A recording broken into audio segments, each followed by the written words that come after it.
Top quality और consistent performance के लिए सिर्फ सिल्वर पंप्स। टॉप क्वालिटी और कंसिस्टेंट परफॉर्मेंस के लिए सिर्फ सिल्वर पंप्स, नाम याद रखना। आंदोलन हा शब्द चूक आहे। ठीक आहे, हा जो काही महायज्ञ चाललाय तो महायज्ञ विजू देता कामा नाही, कधीच नाही।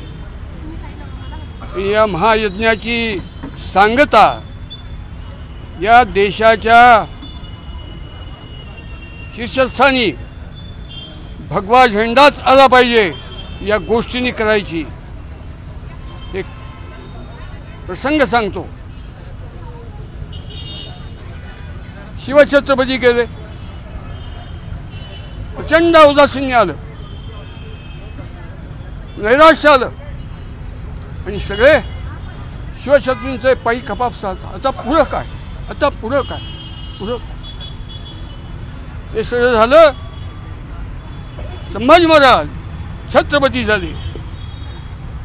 संभाजी महाराज छत्रपती झाले केवळ 9.25 वर्ष छत्रपती म्हणून काम आपल्या वडिलांना शोभेस असं केलं। वडिलांच्या तोडीसतोड काकणभर जास्त अप्रतिम कर्तृत्व 9.25 वर्षात गाजवलं। नंतर अति क्रूर मरण त्यांच्या वाट्याला आलं आणि संभाजी महाराजांची जी हत्या झाली त्याच्यापासून टाळूपर्यंत तोडून त्या भडव्या औरंग्याने नीचपणा केला। त्यावेळी परत पुढं काय, पुढं काय, पुढं काय? त्या सगळ्या प्रश्नांना उत्तर हिरोजी फर्जंद म्हणून शिवछत्रपतींचा भाऊ होता। तो सगळ्यांना म्हणला, अरे आपण कुणाच्या संवासात हिंदवी स्वराज्याचा प्रयत्न करून हे सिंहासन उत्पन्न केलं रायगडवरती, त्याची आठवण करा। आपण थोडे रायगडला जाऊया। महाराज शेवटी ज्या जागेवरती होते आणि शेवटचा श्वास सोडायच्या आधी ते आपल्याशी बोलले। महाराज अत्यंत शक्तिहीन झाले होते।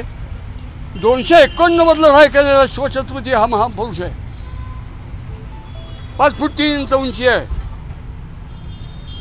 आदिलशाही, बादशाही, बरीदशाही, निजामशाही, कुतुबशाही, मुघलशाही, डच, फ्रेंच, पोर्तुगीज, सिद्धिहापशी या सगळ्या भडव्यांची टक्कर घेऊन महाराजांनी हिंदवी स्वराज्याचं सिंहासन उत्पन्न केलं। ते त्या जागेच्या भोवती बसले। परत शिवछत्रपती नव्हते।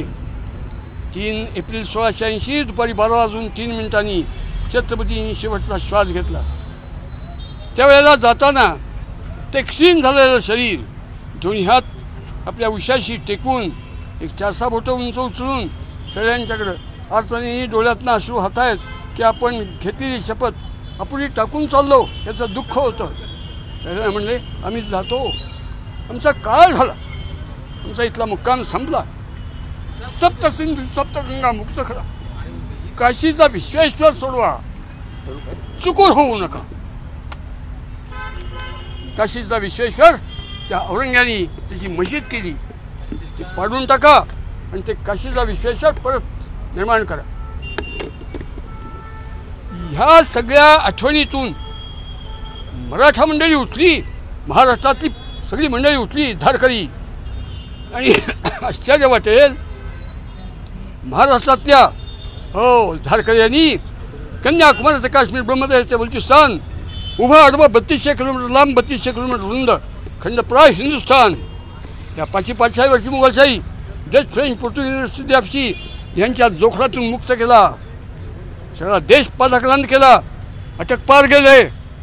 हो, दिल्लीचं मयूर सिंहासन, मोगलांचं सिंहासन म्हणजे चूक आहे, तख्त ते तोडलं, तुकडे गेले आणि मराठ्यांनी लाल किल्ल्यावरती 1784 ते 1803 भगवा फडकवून 19 वर्ष या देशावरती हिंदवी स्वराज्याचं राज्य केलं। याची पुनरावृत्ती म्हणजेच हिंदुस्थानचा झेंडा तिरंगा नाही आहे, हिंदुस्थानचा राष्ट्रध्वज भगवा आहे, तो परत लाल किल्ल्यावरती फडकवण्याच्या कामानेच आजच्या उपोषणाची परिसमाप्ती होणार आहे।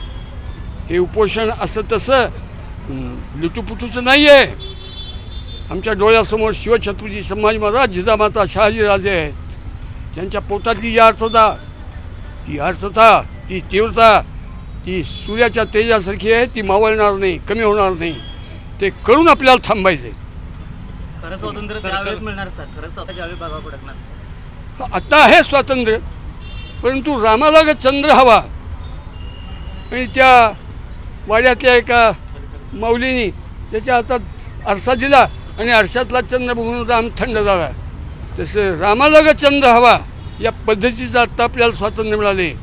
स्वातंत्र्य असे तू हिमाचल सप्तसिंधू सप्तगंगा मुक्त करून, काशीचा विश्वेश्वर परत निर्माण करून, पाकिस्तानचा नायनाट करून, लेंचनाबाचा जो शत्रू आहे हा हिंदुस्थानचा, याच्याचं समाल निर्मूलन करून ते स्वातंत्र्य भगव्या इंडियाचं ते उत्पन्न करणारं हे उपोषण आहे.